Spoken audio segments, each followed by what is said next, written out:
ஒரு மிகப்பெரிய science fiction மேகசினோட எடிட்டரோட வேலை உலகம் முழுக்க இருந்து வர புது புது ரைட்டர்ஸோட இமேஜினேஷனை படிக்கிறது. மாசத்துக்கு தோராயமா ஒரு 100 ஸ்டோரிஸ் வரும்னு வச்சுக்கோங்க. ஆனா திங்கக்கிழமை மார்னிங் கம்ப்யூட்டர் ஓப்பன் பண்ணா 12,000 அன்ரீட் இமெயில்ஸ். ஒவ்வொரு இமெயிலையும் ஒரு ஒரு ஸ்டோரி. அந்த எடிட்டர் பார்த்து ஷாக் ஆகுறாரு. இவ்வளோ ரைட்டர்ஸா அப்படின்னு நினைச்சு ஒவ்வொரு ஸ்டோரியும் படிக்க ஆரம்பிக்கிறாரு. ஒவ்வொரு ஸ்டோரியா படிக்க படிக்க தெரியுது, அந்த ஸ்டோரிஸ்ல ஹியூமன் எமோஷனே கிடையாது. கிராமர் மிஸ்டேக் கிடையாது.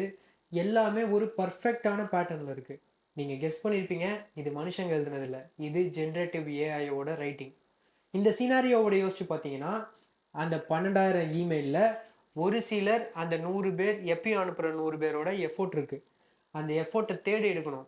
அந்த தேடி எடுக்கிற எடிட்டரு அவரோட எஃபோர்ட் இருக்கு.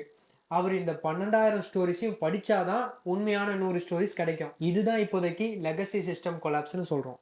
இது வரைக்கும் இருந்த கம்பெனிஸ் எல்லாம் ஹியூமன்ஸ் எஃபோர்ட்ஸை நம்பி தான் இருந்திருக்கு.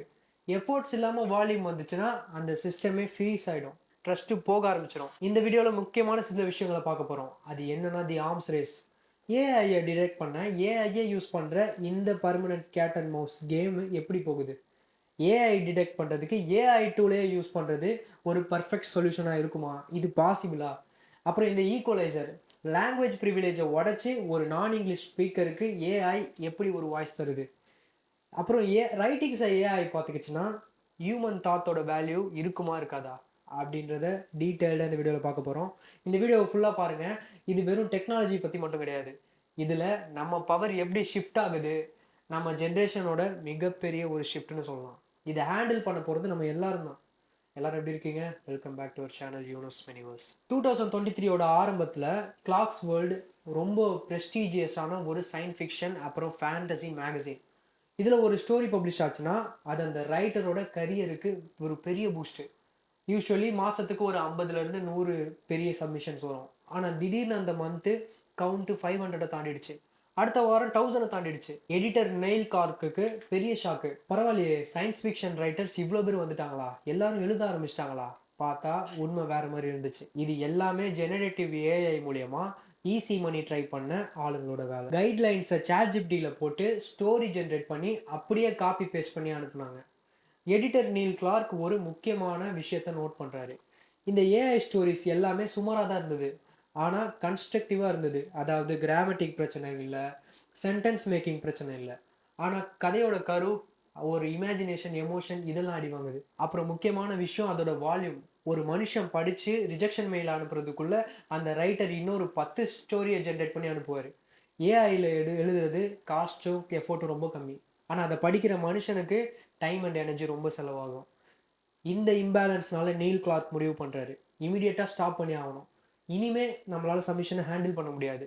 ஒன் ஆஃப் த டாப் மேகசின்ஸை ஒரு டெக்னாலஜி ஃப்ரீஸ் பண்ண வச்சிருச்சு. கடைசியாக இது வெறும் கிளாக்ஸ் வேர்ல்டு பிரச்சனை மட்டும் இல்லை, இது ஒரு குளோபல் சிக்னல். இனிமே ரைட்டிங் வந்து ஒர்க்கோட ப்ரூஃப் கிடையாது அப்படின்றத ப்ரூவ் பண்ணிடுச்சு. முன்னாடியே நம்ம ஒரு எழுதப்பட்ட விஷயத்த பார்த்தா இதுக்கு பின்னாடி ஒரு மனுஷன் ஒரு யோசிச்சிருப்பான் அப்படின்னு நம்புவோம். ஆனால் இந்த மூமெண்ட்டுக்கு அப்புறம் அந்த ட்ரஸ்ட்டு கேள்விக்குறியாயிடுச்சு. இது மட்டும் இல்லை, உலகத்தில் இருக்க பல சிஸ்டமும் ஒரு முக்கியமான லாஜிக்கை நம்பி தான் டிசைன் பண்ணப்பட்டிருக்கு. Thinking takes time. முன்னாடி நீங்கள் ஒரு லாயர் கிட்ட லீகல் நோட்டீஸ் அனுப்பணும்னா அதை அவர் படிக்கணும், யோசிக்கணும், எழுதணும்.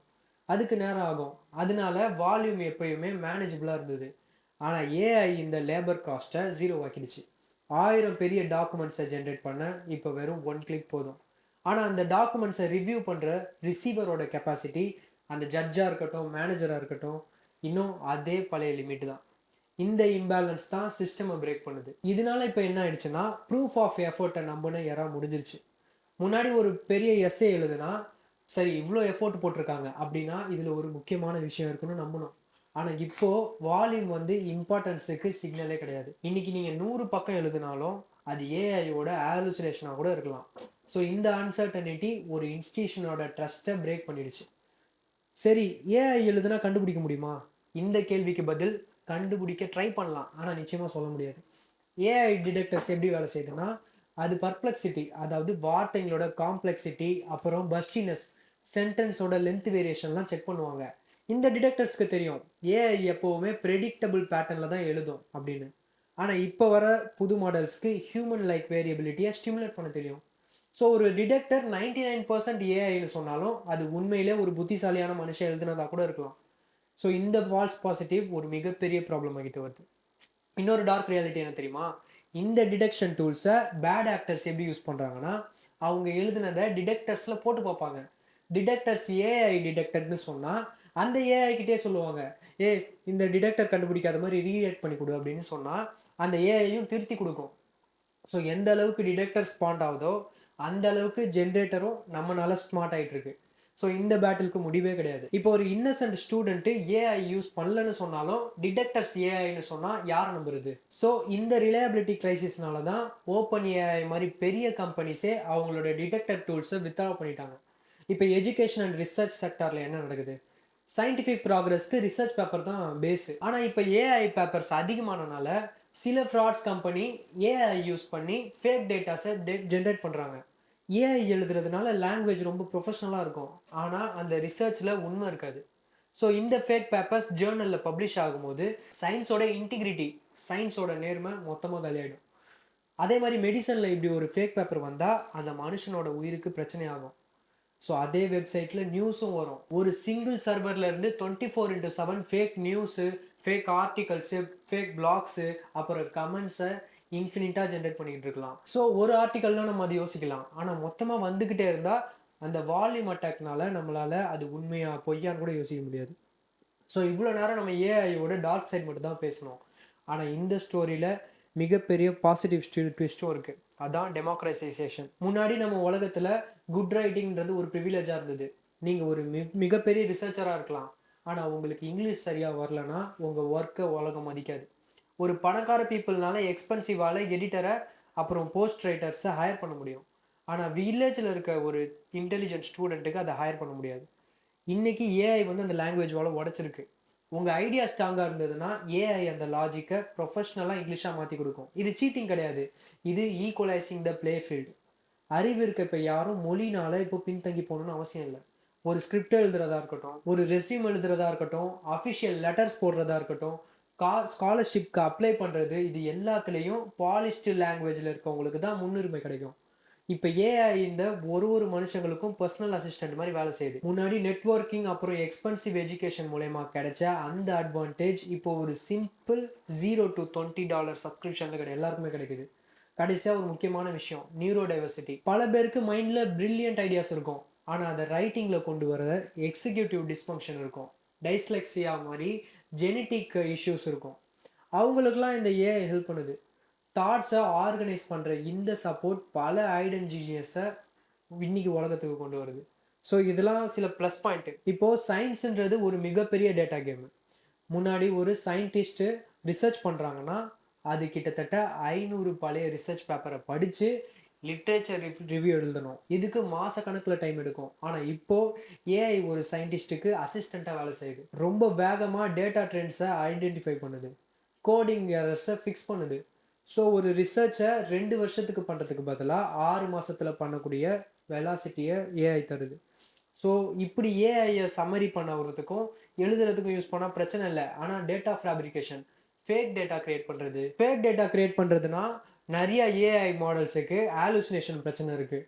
சில நேரத்தில் இல்லாத சோர்ஸஸை கூட இருக்க மாதிரி அது கான்ஃபிடென்ட்டாக சொல்லும். ஒரு சயின்டிஸ்ட் தெரியாமல் வெரிஃபை பண்ணாமல் இந்த ஏஐ ஜென்ரேட்டிவ் ஃபேக் ஃபைண்டிங்ஸை பப்ளிஷ் பண்ணுனா அது மொத்த ஹியூமன் நாலேஜையும் பாய்சன் பண்ணிடும். சயின்ஸோட பேஸே ட்ரஸ்ட்டு தான். அந்த ட்ரஸ்ட்டு போயிடுச்சுன்னா சயின்ஸே கொலாப்ஸ் ஆகிடும். ஸோ இப்படி சயின்டிஃபிக் விஷயத்தில் என்ன தான் பண்ணுறது? ஏஐயை பேன் பண்ண முடியுமான்னு கேட்டால் அதுவும் முடியாது. இதுக்கு சொல்யூஷன் என்னென்னா டிரான்ஸ்பரன்சி. ஜேர்னல்ஸில் இப்போது டிஸ்க்ளோஷர் பாலிசி கொண்டு வந்திருக்காங்க. இப்போது ஏஐயை நீங்கள் கிராமர் செக் பண்ணுறதுக்கு தாராளமாக யூஸ் பண்ணலாம், ஆனால் அது மெத்தட் செக்ஷனில் மென்ஷன் பண்ணணும். இங்கே இஷ்யூ ஏஐ கிடையாது, அக்கௌண்டபிலிட்டியில் தான் இருக்குது. எப்படி சயின்டிஸ்ட் ரிசர்ச்சில் எப்படி ஒர்க் ஆகுதோ அதே மாதிரி இப்போ ஒரு ஜாப் ஓப்பனிங் வருது, 5000 அப்ளிகேஷன்ஸ் வருது, எல்லா ரெசியூமையும் படிக்க நேரம் கிடையாது. ஸோ அவங்க ஏடிஎஸ் அப்ளிகேஷன் ட்ராக்கிங் சிஸ்டம்னு ஒரு சாஃப்ட்வேர் யூஸ் பண்ணுறாங்க. இப்போ ஒரு கேண்டிடேட் ஏஐ யூஸ் பண்ணி தன்னோட ரெசியூமை அந்த ஜாப் டிஸ்கிரிப்ஷனுக்கு பர்ஃபெக்டாக மேட்ச் பண்ணலாம். இது ஒரு ஈக்குவலைசர் மாதிரி தான். ஏன்னா ஒரு பிரில்லியன்ட் கேண்டிடேட்க்கு ரெசியூம் எழுத தெரியலனா ஏஐ அவருக்கான லாங்குவேஜ் கேப்பை ஃபில் பண்ணும். ஆனால் இதோட நின்னா பிரச்சனை இல்லை. ப்ராப்ளம் எங்கே ஸ்டார்ட் ஆகுதுன்னா டிசப்ஷனில். ஏஐ வச்சு ஃபேக் எக்ஸ்பீரியன்ஸ் ஜென்ரேட் பண்ணுறது, இல்லாத ஸ்கில்ல இருக்கிற மாதிரி ப்ரொஃபஷனலாக எழுதுறதுல தான் பிரச்சனை. ஒரு படி ஏறி இன்டர்வியூலையும் செக் பண்ணுறது. ரிமோட் இன்டர்வியூவில் பேக்ரவுண்டில் ஏஐ டூல்ஸை வச்சு இன்டர்வியூவர் கேட்குற கேள்விக்கு ரியல் டைமில் ஆன்சர் ஜென்ரேட் பண்ணி அதை அப்படியே ஸ்க்ரீனில் பார்த்து படிக்கிற கேண்டிடேட்ஸ் அதிகமாயிட்டாங்க. கம்பெனிஸ் பார்த்தாங்க, இப்போ கவுண்டர் அட்டாக் பண்ண ஆரம்பிச்சிட்டாங்க. ஏஐயோட வால்யூம் அதிகமானதுனால இப்போ திரும்ப ஆஃப்லைன் அசஸ்மெண்ட் அண்ட் இன்பர்சன் இன்டர்வியூஸ்க்கு முன்னுரிமை கொடுக்குறாங்க. டெக்னாலஜி வச்சு நம்ம ஸ்கில்ஸ் இருக்க மாதிரி காட்ட ட்ரை பண்ணாலும் ஃபைனலாக நம்மக்கிட்ட ரியல் வேல்யூ இருக்கணும். ஏஐ உங்களுக்கு கேட்டை திறந்து விடும், ஆனால் அந்த ரூம்குள்ளே நீங்கள் சர்வைவ் ஆகிறது உங்கள் ஆத்தென்டிக் செல்ஃப் மூலியமாக தான். ஸோ ஏஐயை ஸ்டாப் பண்ண முடியாது, பிளாக் பண்ண முடியாதுன்னு ஏன் சொன்னேன்னா, இப்போது ஓப்பன் சோர்ஸ் மாடல்ஸ் வந்துருச்சு. லாமா அப்புறம் மிஸ்ட்ரா மாதிரி பெரிய ஏஐ மாடல்ஸை யார் வேணாலும் அவங்க சொந்த லேப்டாப்பில் இன்டர்நெட் கனெக்ஷன் இல்லாமல் கூட ரன் பண்ணலாம். ஒரு கண்ட்ரியில் பேன் பண்ணால் இன்னொரு கண்ட்ரியில இருந்து அந்த ஏஐயை அசஸ் பண்ண முடியும். இப்போது ஏஐக்கான ரெகுலேஷன்றது அதை ஸ்டாப் பண்ணுறதுக்காக இல்லை, அதை ஸ்லோ டவுன் பண்ணும். பேன் பண்ணாலும் ஷேடோ மார்க்கெட் வரும். ஸ்கூலில் பேன் பண்ணால் ஸ்டூடெண்ட்ஸ் வீட்டில் வச்சு யூஸ் பண்ணுவாங்க. ஆஃபீஸில் பேன் பண்ணால் எம்ப்ளாயீஸ் ஓனாக கையில் வச்சுருப்பாங்க. ஸோ இது வரும் இல்யூஷன் ஆஃப் கண்ட்ரோல் தான். ஸோ பேன் பண்ணுறதுனால ஷேடோ மார்க்கெட்ஸ் தான் வருமே தவிர சொல்யூஷன் வராது. ஸோ பேன் பாசிபிள் இல்லைனாலும் சின்ன சின்ன ரெக்டிஃபிகேஷன் பண்ணலாம். ஏஐ அதிகமானதுனால கண்டென்ட் மேலே இருந்த மரியாதை போயிடுச்சு. இப்போ மரியாதை எதுலேருந்து வரும்னா ரெப்புடேஷன் தான். ஃப்யூச்சரில் நம்ம ஓப்பன் சப்மிஷனை விட வெரிஃபைடு நெட்ஒர்க்ஸ் தான் நம்புவோம். இன்ஸ்டியூஷன் எப்படி அடாப்ட் ஆவாங்கன்னா, நீ எழுதுகிற கண்டென்ட் நம்ப மாட்டோம், ஆனால் ஒன்று நம்புவோன்னு சொல்லுவாங்க. ஒரு ரைட்டருக்கு ஒரு ட்ரஸ்ட் வேல்யூ இல்லைனா ஹிஸ்ட்ரி ஆஃப் ஆத்தென்டிசிட்டின்னு அப்படி ஒன்று இருந்தால் தான் அவங்களோட ஒர்க்கை அக்செப்ட் பண்ணுவாங்க. பழைய மாதிரி கண்டென்ட் எக்கனாமியில் இருந்து ரெப்புடேஷன் எக்கனாமிக்கு ஷிஃப்ட் ஆகிடுவாங்க. முன்னாடி அந்த கண்டென்ட்டை பார்த்து இது உண்மையாக பொய்யான்னு சொல்லுவாங்க. ஃப்யூச்சரில் இது எந்த சோர்ஸில் இருந்து வந்துச்சு அப்படின்ற ஹிஸ்ட்ரி ரொம்ப முக்கியமாகும். கேமராவில் ஃபோட்டோ எடுக்கும்போது இது சோனி கேமராவில் எடுத்ததா, கெனானில் எடுத்ததான்னு அப்படின்னு நமக்கு ஒரு ஃபுட்டேஜ் டீட்டெயில்ஸ் கிடைக்கும்ல. அதே மாதிரி ஏஐயில் ஜென்ரேட் பண்ணால் இது ஏஐயால் ஜென்ரேட் பண்ணதுன்னு ஒரு சைன் கிடைக்கணும். ஏஐயில் அது கிடைக்கலனாலும் ரியலாக நம்ம எழுதுனதில் இது இவங்க எழுதுனது அப்படின்னு சொல்லிட்டு ஒரு சைன் பண்ணுற மாதிரி மாறுமா. இது இனிமேல் ரைட்டிங்க்கும் டிஜிட்டல் ஐடென்டிட்டி தேவைப்படும். ஸோ கடைசியாக இதுக்கான சொல்யூஷன் அல்காரிதமில் கிடையாது, நம்ம ஹியூமன் க்யூரேஷனில் தான். அல்காரிதம் பாப்புலராக இருக்க விஷயத்த தான் காட்டும், ஆனால் ஹியூமன் க்யூரேட்டர்ஸ் தான் ஆத்தென்டிக் அப்புறம் நியூவாக இருக்க விஷயத்த கண்டுபிடிச்சி காட்டுவாங்க. எடிட்டர்ஸ், டீச்சர்ஸ் அப்புறம் கிரிட்டிக்ஸோட வேல்யூ ஃப்யூச்சரில் இன்னும் அதிகமாகும். இந்த அடாப்டேஷன் தான் நம்ம ஏஐ ஏராலேருந்து நம்மளை காப்பாற்றும். ஏஐ கிட்ட உலகத்தில் இருக்க எல்லா புத்தகங்களும் இருக்குது. அதுக்கு கிராமர் தெரியும், ஸ்ட்ரக்சர் தெரியும், லாஜிக் தெரியும். ஆனால் அதுக்கு இல்லாத ஒரு விஷயம் எக்ஸ்பீரியன்ஸ், எமோஷன்ஸ். ஏஐக்கு வலினா என்னன்னு தெரியாது, லவ்னா என்னன்னு தெரியாது. அது வெறும் ஸ்டாட்டிஸ்டிக் ப்ராபபிலிட்டி மூலியமாக தான் வார்த்தைகளை யூஸ் பண்ணுது. ஒரு மனுஷன் தன்னோட ரியல் லைஃப் ஸ்ட்ரகிள் எழுதும் போது அந்த வார்த்தைக்கு பின்னாடி உயிர் இருக்கும். ஸோ ஃப்யூச்சரில் ரைட்டிங் வேல்யூ டெக்னிக்கல் பர்ஃபெக்ஷனில் மட்டும் இருக்காது, அது ஆத்தென்டிக் ட்ரூத்தில் இருக்கும்னு எதிர்பார்க்கணும். நான் இதை கடந்து வந்தேன், நான் இதில் வாழ்ந்தேன் அப்படின்னு சொல்கிறது ஒரு எழுத்து அந்த ஏஐ எழுதுகிற 1000 பர்ஃபெக்ட் எஸ்ஸஸை விட பவர்ஃபுல்லாக இருக்கும். கடந்த 100 வருஷமும் நோட் பண்ணி பாருங்கள், நல்லா எழுத தெரிஞ்சால் போதும், நீங்கள் பெரிய ஆளுன்னு நம்பிடுவாங்க.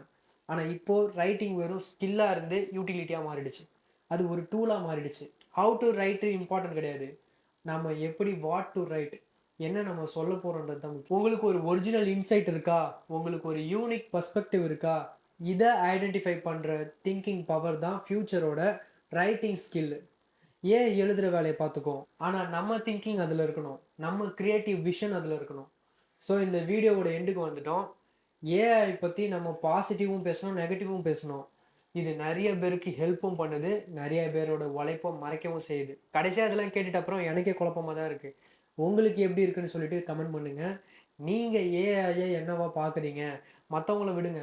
உங்களுக்கு அதை அஃபெக்ட் பண்ணுதா பண்ணலையா, உங்களை பர்சனலாக என்ன பண்ணியிருக்கு. ஸோ இந்த எக்ஸ்பீரியன்ஸ் தான், இந்த எக்ஸ்பீரியன்ஸ் எல்லாம் ஏஐயால் கொடுக்க முடியாது, உங்களால் தான் கொடுக்க முடியும். ஸோ இதை பற்றி தான் இவ்வளோ நேரம் நம்ம பேசிகிட்டு இருந்தோம். ஸோ கமெண்ட் பண்ணுங்கள். தேங்க்யூ ஸோ மச் ஃபார் வாட்சிங் திஸ் வீடியோ. அடுத்த வீடியோவில் பார்க்கலாம். டேக் கேர், பாய்.